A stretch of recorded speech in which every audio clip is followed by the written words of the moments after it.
paz do Senhor, amém. Nós estamos aqui e vocês também aí de maneira online. Nós estamos nesse domingo aqui para adorar o Senhor.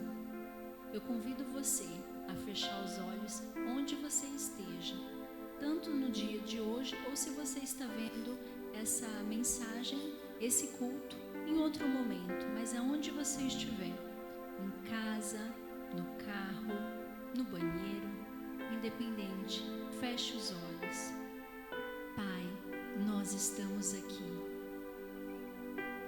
Nós nascemos para te adorar e nós estamos aqui para te adorar. Nós queremos o seu nome engrandecer a todo momento. Obrigado, Senhor, porque o Senhor tem nos dado vida abundante e plena em Ti, somente em Ti. Obrigado, Senhor, porque a cada manhã as Suas misericórdias têm se renovado sobre as nossas vidas, sobre as nossas famílias. E o que é esplêndido, Senhor, o Senhor não tem filho predileto, o Senhor tem filho íntimo. Eu quero ser essa filha íntima, Senhor. Que nesse momento nós pedimos todas essas pessoas que estão, ó Pai, em audiência contigo, nesse momento de oração, ó Pai. Nós pedimos, queremos ser seus filhos obedientes, Senhor. Nos ajuda, nos fortalece, nos capacita, ó Pai. Pai, que a cada manhã o Senhor venha nos renovar, que a cada momento o Senhor venha com cura sobre as nossas vidas, com restauração sobre as nossas vidas, ó Pai. Estamos aqui e queremos o seu nome engrandecer, ó Pai. Amém? A palavra do Senhor em João 6:5 diz assim: levantando os olhos e vendo uma grande multidão que se aproximava, Jesus disse a Felipe: onde compraremos pão para esse povo comer? Fez essa pergunta apenas para pô-lo à prova, pois já tinha em mente o que ia fazer. Eu vou ler novamente o versículo 6. Fez essa pergunta apenas para pô-lo à prova, pois já tinha em mente o que ia fazer. Se vocês lerem no tema desse versículo, diz a primeira multiplicação dos pães. Jesus já sabia o que ia fazer e ele perguntou a Felipe para pô-lo à prova. Nós não somos melhores do que Felipe. O que Jesus está nos perguntando, nos colocando à prova? Qual está sendo as nossas respostas? O que eu estou respondendo? Pai, alcança essa pessoa que anseia por cura, que anseia por restauração, que anseia por refrigério. Pai, a sua palavra diz que o Senhor é médico dos médicos. Então vem com cura sobre as nossas vidas. Vem com cura sobre, Senhor, a nossa nação, ó Deus. É o desejo do nosso coração, ó Pai. Em nome de Jesus. Amém. Eu convido a você a adorar junto conosco, dizendo que nós queremos o seu nome engrandecer, ó Pai, em todos os momentos, ó Pai. Nós te rendemos graça.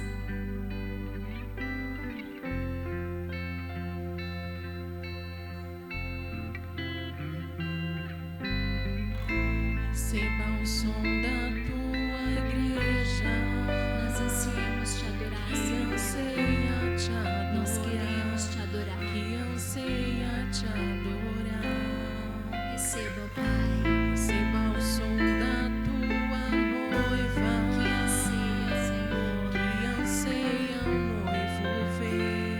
Que anseia o noivo ver. Então peça. Vem encher este lugar.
e a sua igreja, Senhor, declara, Senhor, que nós queremos, Senhor.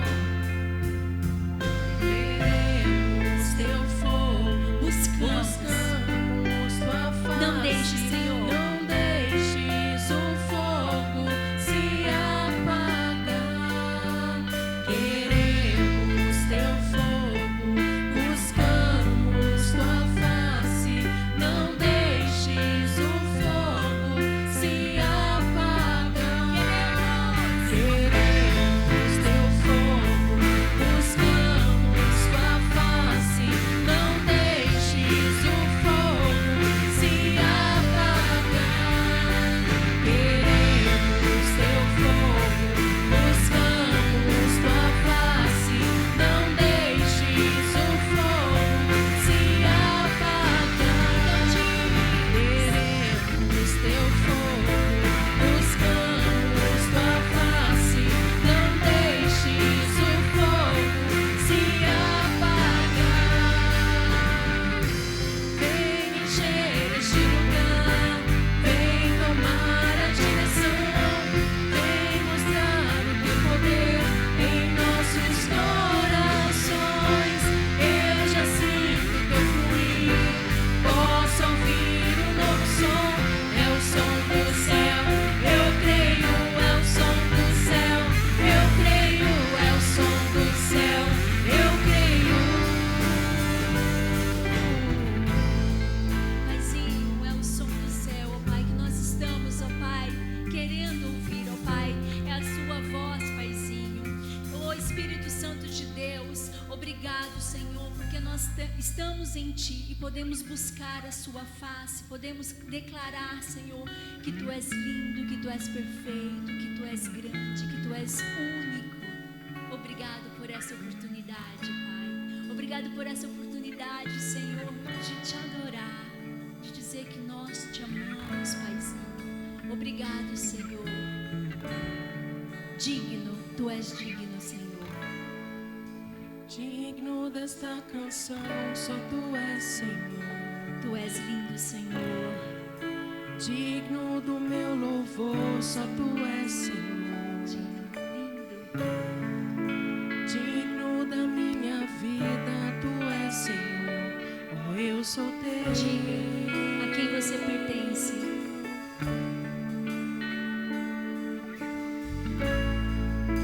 Nome que é sobre todos é o teu Jesus. Fonte da salvação, só tu és, Jesus.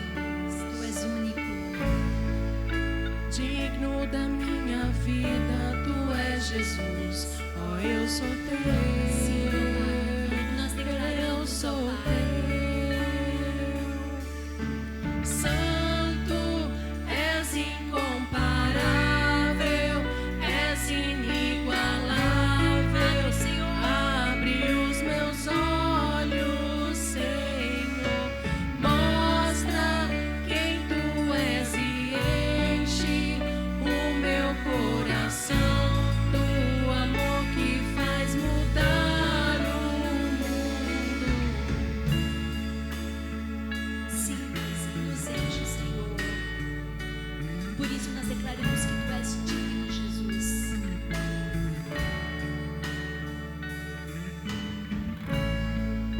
Digno desta canção, só tu és, Jesus. Dignos, poderoso. Digno do meu louvor, só tu és, Jesus. Diga,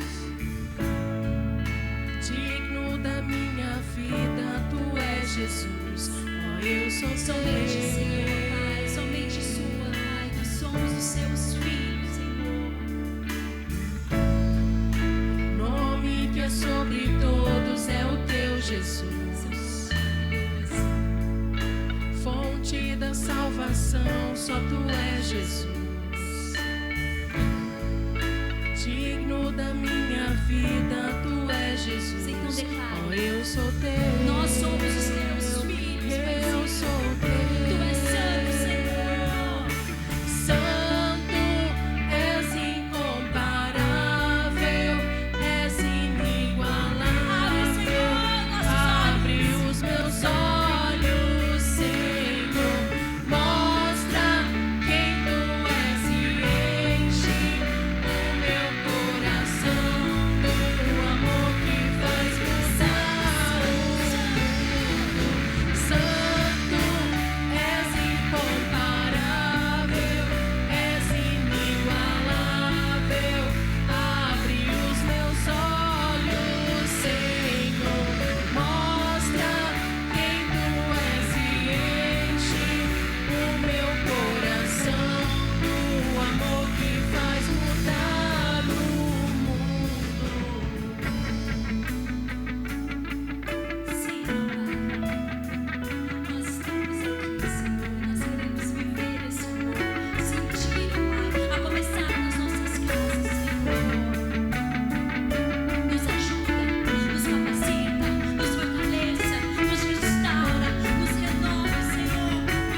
Você que nos acompanha de maneira online, declare a bênção sobre o seu filho, sobre a sua esposa, sobre o seu esposo. Declare, Deus te abençoe. Ao seu irmão, Deus te abençoe. Declare a bênção do Senhor. Como que a bênção de um pai, de uma mãe, pode mudar a história. Então declare a bênção, não perca a oportunidade de declarar a bênção do Senhor. E que a bênção venha se multiplicar por 1000 gerações. É isso que nós vamos adorar o Senhor. Diz que a sua bênção esteja, Senhor. Nós declaramos a bênção, Senhor. Que o seu dia seja abençoado. Que a sua vida seja abençoada. Pai, nós estamos sim no momento, Senhor, de um novo decreto. Nós estamos no culto online. Mas mesmo assim, ó Pai, alcança cada irmão, ó Deus, de maneira, ó Pai, sobrenatural. A cada coração, a cada pessoa que está ouvindo, Senhor. Alcança os teus filhos, Senhor. Necessitamos de cura emocional, psicológica, todas as áreas. Eu não sei qual é a área, mas o Senhor sabe. Vem curar essa nação, ó Pai, física. Oh Espírito Santo de Deus, e que a sua bênção esteja sobre as nossas vidas, sobre as nossas famílias, sobre a nossa nação, ó Pai.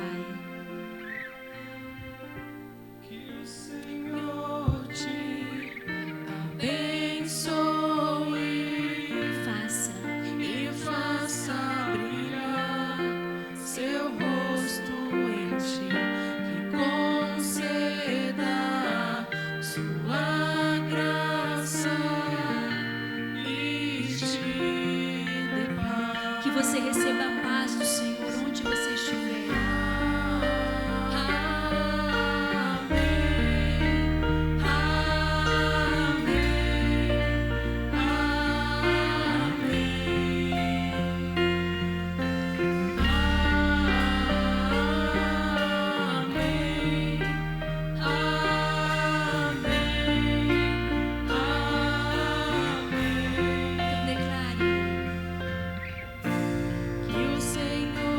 Te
vez, na mesma época do ano, nós voltamos para as nossas casas. É difícil, não é fácil.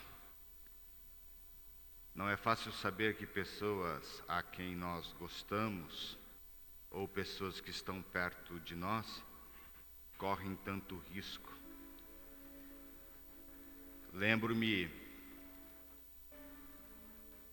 das pessoas que pediram oração sobre as pessoas que estão hospitalizadas com Covid-19, Pastor Marcelo, Pastora Andréia de Paraíso do Norte, ela e mais 15 membros estão em contágio. A IPI Liberdade também, Pastor Gideone. Deus sabe todas as coisas, e às vezes é difícil para nós voltarmos. Quando eu dei a notícia no grupo do conselho, uma das frases foi: que triste e que dura notícia, termos que voltar.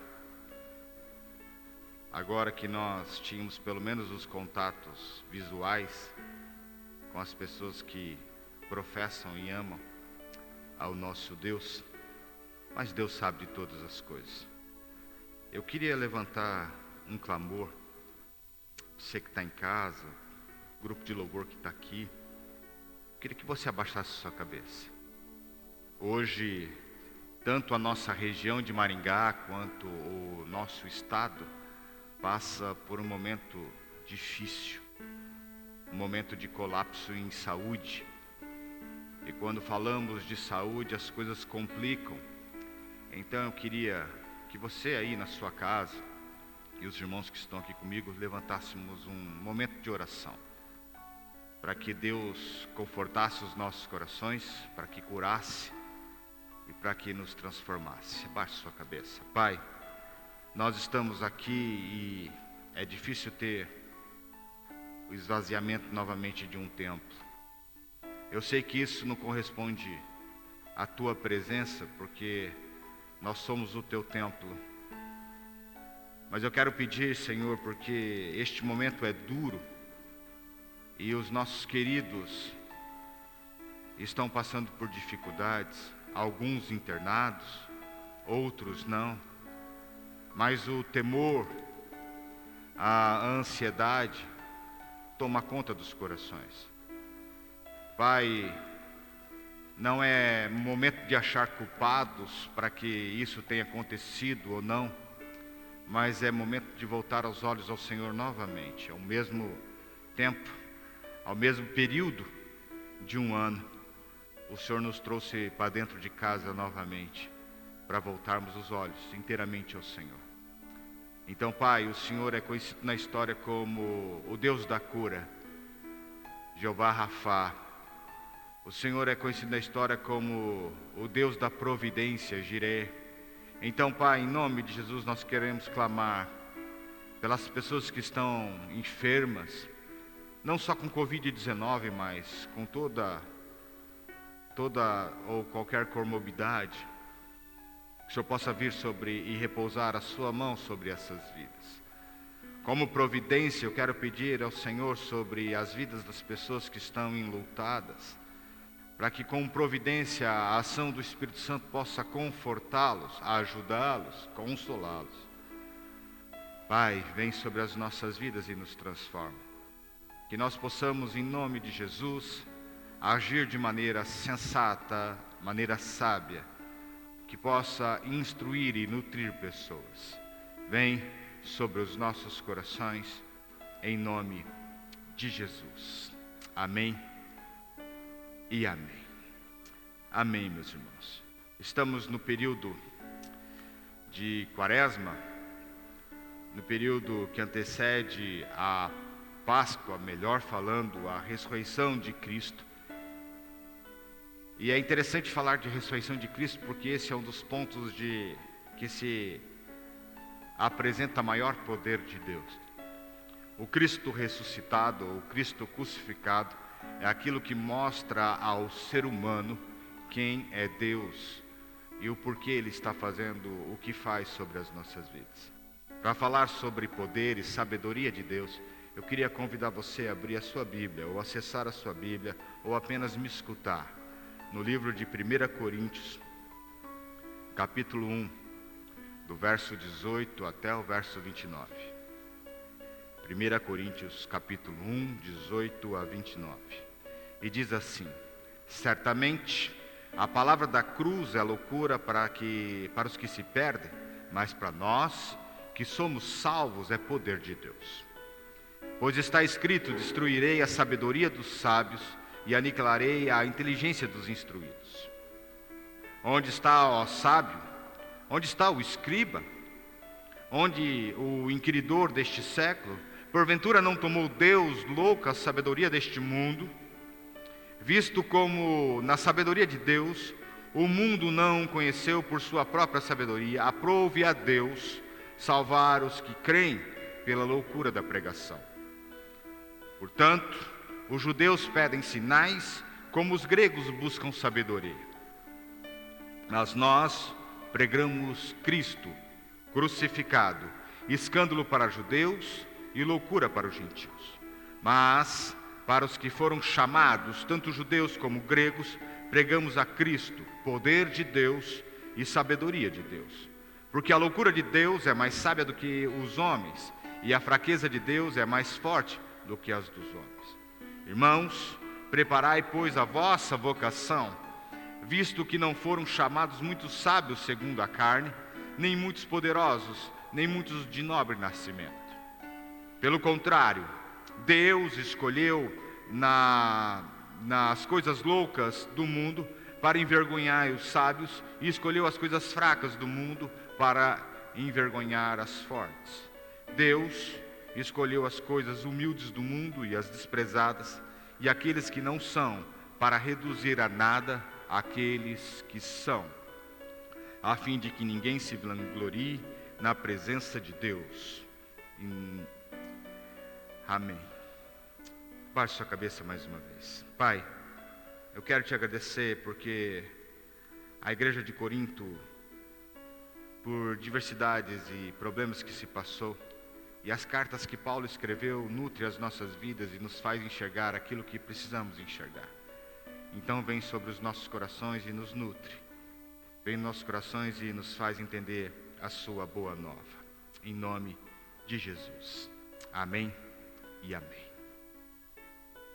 Primeira carta de Paulo, o primeiro capítulo, ele retrata nada mais nada menos que Paulo apagando um grande problema de divisão dentro da igreja de Corinto. Se você pegar os primeiros versos, você está vendo um grupo falando: somos de Cefas, outro de Apolo, outros de Paulo e outros de Cristo.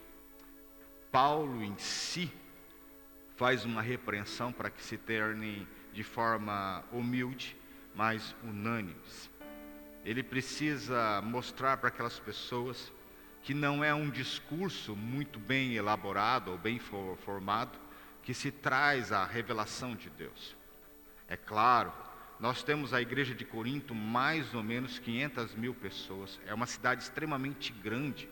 Hoje seria uma cidade um pouco maior que Maringá. É uma cidade helênica, então dentro dessa cidade existe uma diversidade de culturas.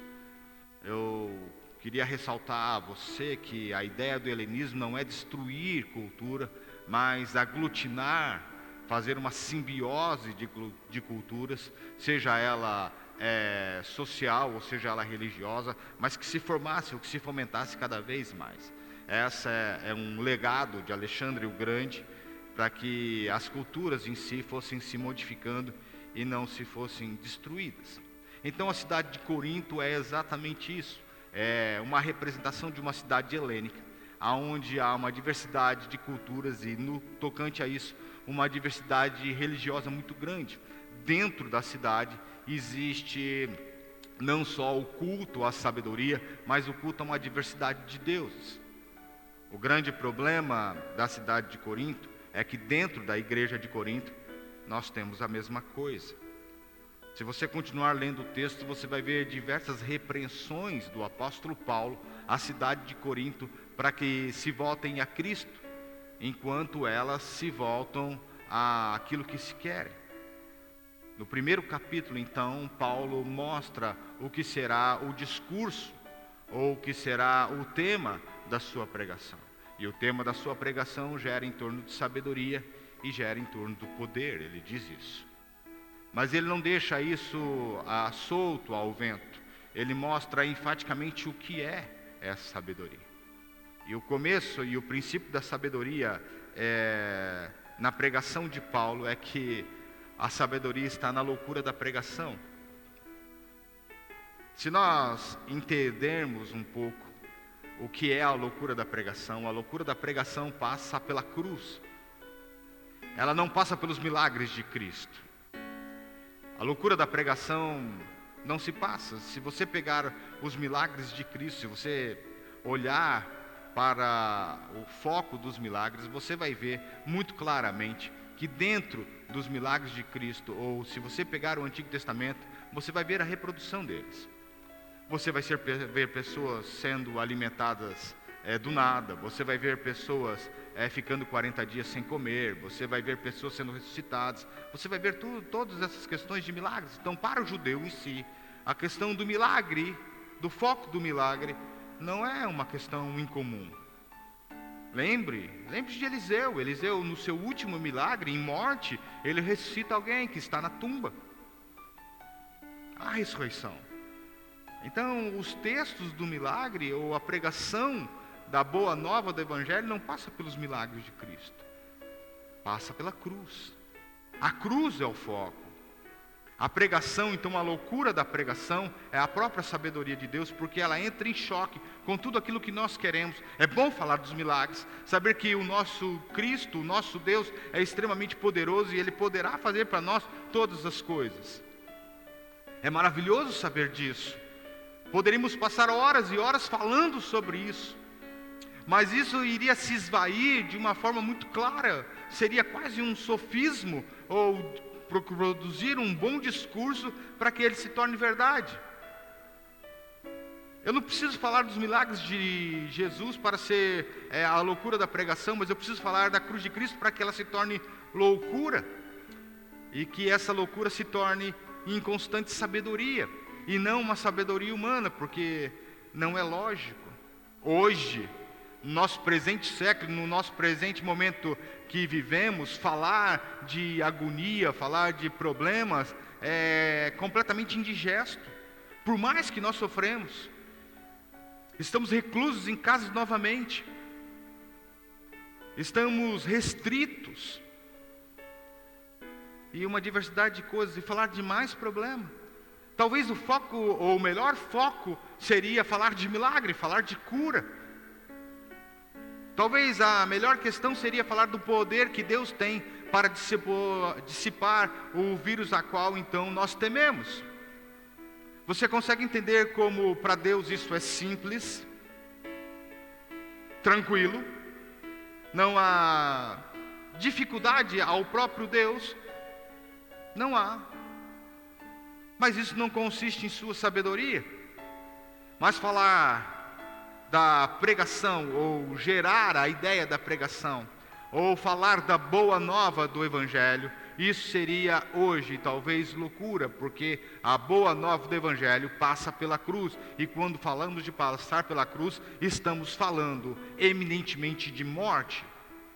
E falar de morte nos dias de hoje é um tanto quanto desagradável. A loucura da sabedoria da pregação passa exatamente pela cruz, porque é o próprio Verbo encarnado que vai para a cruz. Se nós pegarmos e passarmos a querer entender o que judeus ou o que gregos queriam, falar da cruz é o pior argumento que Paulo tem. Para a igreja de Corinto não serve. Talvez para a igreja de hoje também não. Porque os judeus pedem sinais. É isso que o texto diz. Grandes sinais. Pedem a demonstração do poder de Deus, os atos epifânicos que Deus tem para com a humanidade. Gostaríamos hoje de ver uma sarça arder. Gostaríamos hoje de ver rios serem transpostos por uma multidão a pé seco. É esses sinais a qual querem. Para os gregos já não, querem a sabedoria, a razão de que se tem por trás de todas as questões. Quem é Deus? Por que Deus? Quem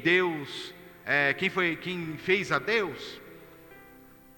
E todas essas questões. Mas Paulo procura no seu discurso ou na sua pregação o pior tema possível para debater com esses homens, porque a cruz não fala nem de sinal e não fala nem de sabedoria. A cruz fala de sacrifício. A cruz fala de Deus enviando o seu Filho, não para fazer sinais, não para fazer milagres, assim os fez. Mas Ele manda o seu Filho para que Ele morresse. É essa a ideia da cruz, a ideia do sacrifício, a ideia do martírio. Essa é a ideia da pregação. A sabedoria de Deus está na pregação da cruz. Aquilo que não transmite sinal nenhum de poder. Aquilo que não transmite sinal nenhum de sabedoria. A não ser para aqueles que creem. Porque para aqueles que creem, entender o que Cristo fez na cruz, para nós é sabedoria, é poder. Mas não um poder de algo sobrenatural em si. Mas a ideia de poder ser feito filho, é a compra, a abnegação do próprio filho em entregar a sua vida para aqueles que não valiam, quer judeus, quer gregos, quer aqueles que buscam sinais, aqueles que só querem a sabedoria. Jesus Cristo abnega da própria vida para que as pessoas passem a ter poder de serem feitos filhos, ou seja, de serem comprados. Poderíamos então falar que a sabedoria de Deus está na cruz, e essa sabedoria me faz filho. Me faz filho e te faz filho porque cremos. Há a falácia no mundo de que todos são filhos de Deus. Falácia. Isso se torna algo puramente egocêntrico, de natureza humana, pensamento e razão humana e logo diabólico. Quando eu penso que todos somos ou todos são filhos de Deus, eu estou de maneira muito clara negando cruz e negando sacrifício. Eu sou filho, você é filho, e filhos são todos aqueles que creem em Cristo Jesus, aquele que morreu, que se entregou por aqueles que não valiam. É por isso que a sabedoria e o poder de Deus passa claramente, tanto pela pregação da Boa Nova, quanto pela cruz. A pregação da Boa Nova é que Deus se fez homem, e Ele se fez homem por amor. Ele renunciou à loucura e à sabedoria de Deus, e o seu poder passam pela cruz, porque é pela cruz que Ele compra o direito, novamente, de ter-nos. Ele nos volta ao plano original. Mas o grande problema da igreja de Corinto, e não talvez do nosso presente século, é que nós queremos saber demais. Nós queremos nos envolver demais, tanto nos sinais, quanto na sabedoria, e esquecemos do foco, que é Cristo crucificado. Este Cristo crucificado por mim e por você, que nos deu a oportunidade, e não falando diferente, o poder de termos uma nova vida. Se eu e você estamos vivos, se eu e você estamos hoje frente talvez a uma tela, ouvindo a palavra do Senhor, é porque Ele assim o quis. A sua sabedoria, o seu poder, entregou o seu Filho, para que eu e você pudéssemos ter uma nova vida. A grande questão é que o ego humano, e aí tanto quanto judeus quanto gregos, e poderíamos trazer os argumentos para hoje, apresentam fora da humildade. Revolução Francesa, aonde ocorreu uma das grandes perseguições ao cristianismo, a qual poucas pessoas falam. Muitos cristãos foram torturados e mortos, porque a única coisa que poderia ser adorada era a razão. Liberdade, igualdade e fraternidade era o lema. Mas não era tão livre assim, não se era tão igual assim, e não tão fraterno. Boa parte dos cristãos fugiram da França em meio à Revolução, porque ainda preferiram ouvir o seu Deus e adorar o seu Deus. Mas para o ser humano sempre será assim. O ser humano, infelizmente, só busca aquilo que é palpável, aquilo que pode ser julgado e questionado e aprovado. Mas a loucura da sabedoria de Deus é muito maior e muito mais relevante do que a loucura da sabedoria humana. Ela é muito mais alta e muito mais sublime. E nós ainda preferimos a loucura da sabedoria humana. Nós cremos, isso é a palavra, cremos em todos os fatos científicos que ouvimos, porque cremos, porque eles são provados. Mas nós não conseguimos crer naquilo que a palavra de Deus nos fala e nos ensina. Não conseguimos crer quando um texto bíblico fala que um homem de Deus estende a sua mão sobre um lago e desse lago flutua um machado. Nós queremos provar cientificamente como isto aconteceu. Nós cremos em todas as questões científicas que nos são mostradas. Cremos. Quando são provadas e atestadas, cremos. Mas quando falamos de um Cristo que se entrega por amor de muitos, questionamos. Por quê? Por que ele se entrega? Porque esta é a sabedoria de Deus. Ela foge da arrogância humana. É por isso que o resto do texto, a qual lemos, ele fala de vocação. E quando o texto fala de vocação, ela é muito clara e muito notória. Ele fala que Deus não procurou muitos sábios, segundo a razão. Ele não procurou orgulhosos. Ele não procurou fortes. Mas ao contrário, ele vai na contramão de todo um sistema. Se você pegar os grandes sábios que Jesus pegou no seu momento ministerial, você vai falar assim, não, isso não serve. Não serve, para o judeu não serviu. Para os estrangeiros também não. Pegar alguém completamente sanguíneo, a qual não tem muito bom os tratos da palavra, e colocar para falar da boa nova. Colocar um incrédulo para falar de poder. Colocar pessoas que são completamente emotivas para falar daquilo que ele está fazendo. Eu citei Pedro agora, citei Tomé, citei João, e poderia citar muitos outros. A grande questão é que Deus, ele vai na contramão do sistema, porque se realmente Deus quisesse assim, e o fizesse, colocar grandes sábios, grandes pessoas fortes, arrogantes em si, tudo o que fosse feito teria completa glória e exaltação ao próprio homem. É por isso que eu gosto da história de Abrão. Abrão não é nada na casa do seu pai. Abrão não pode nem quebrar um clã. Abrão não tem esse poder de sair, porque ele não tem filhos. E historicamente, Abrão não é nada a não ser um corpo servil, alguém que possa trabalhar e mais nada. Para que serve Abrão? Para arar terra, para cuidar de ovelhas, para mais nada.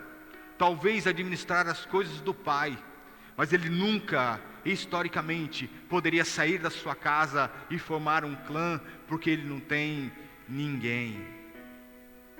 Ele não tem alguém para chamar de filho. Mas Deus escolhe exatamente a coisa mais louca da época para fazer e falar o seguinte: ei, creia em mim e você verá o que é poder. Creia em mim e você verá o que é sabedoria. E a proposta que Deus faz a Abrão é: sai, quebre o clã, quebre o vínculo familiar, saia da sua casa agora e vá para a terra que eu vou te dar. Eu fico pensando o que Abraão tenha pensado naquela noite. Como eu posso? Vou deixar as coisas para quem? Talvez a pessoa que ele mais pensasse fosse Eliezer, o seu servo mais próximo. Será que ele será o meu legado? Será que ele será? Será? Mas Deus chama exatamente isso hoje. Aquilo que não é, para envergonhar aquilo que é. E a loucura ou a sabedoria e o poder de Deus se fortalece na nossa fraqueza. Paulo, quando pede ao próprio Cristo para que afaste o espinho na carne, Cristo responde exatamente assim: a minha graça te basta e o meu poder cresce em meio à sua fraqueza. O grande problema é que queremos ser instruídos demais, donos das verdades demais, esquecemos aquilo que devemos fazer: falar da boa nova do Evangelho, pregar a cruz de Cristo e mostrar que Deus é a nossa força e fortaleza, falar que Cristo é o nosso ânimo e a nossa alegria, e assim teríamos vida plena e vida em abundância. A grande questão é que nós estamos com foco demais naquilo que não é Cristo, estamos com foco demais naquilo que não é Deus, e quando não temos um foco, qualquer vento é favorável. Hoje, na manhã de hoje, reclusos na nossa casa, hoje podemos ter a escolha de buscarmos ao Senhor inteiramente, com as nossas famílias, e novamente, somente com as nossas famílias. Olhar uns nos olhos do outro e clamarmos a Deus para que a sabedoria e o poder da boa nova do Evangelho, a sabedoria e o poder da cruz, do resgate, e o saber e o poder da fraqueza, da nossa fraqueza em Cristo Jesus, possa ser fortalecido. Que Deus nos abençoe, que Deus nos capacite, que Deus possa nos fazer novos, e que esse momento de novo possa nos fazer pensar quem somos. Que Deus nos abençoe. Amém. Vamos cantar mais uma canção. Baixe sua cabeça. Vamos orar. Pai, a Ti toda a honra e toda a glória. Eu quero Te agradecer porque o Senhor nos escolheu. Eu quero Te agradecer porque a Sua graça realmente nos basta. Vem sobre as nossas vidas e nos capacita então. Vem sobre as nossas vidas e nos faz entender quem o Senhor é, para que possamos viver cada vez mais a Tua plenitude. Trata-nos e seremos tratados. Nos faz entender aquilo que é poder e sabedoria de Deus. Vem sobre os nossos corações, em nome de Jesus.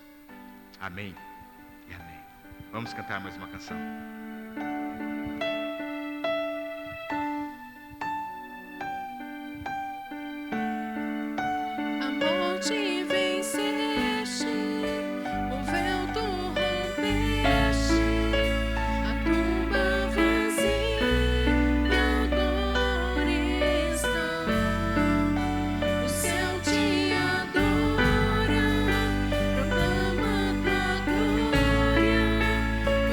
Jesus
graça do nosso Senhor e Salvador Jesus Cristo, o amor de Deus o Pai, comunhão, consolo e poder do Espírito Santo esteja sobre as nossas vidas, não só hoje, mas até que Ele venha. Fique na paz, que Deus te abençoe e resplandeça a sua face sobre você.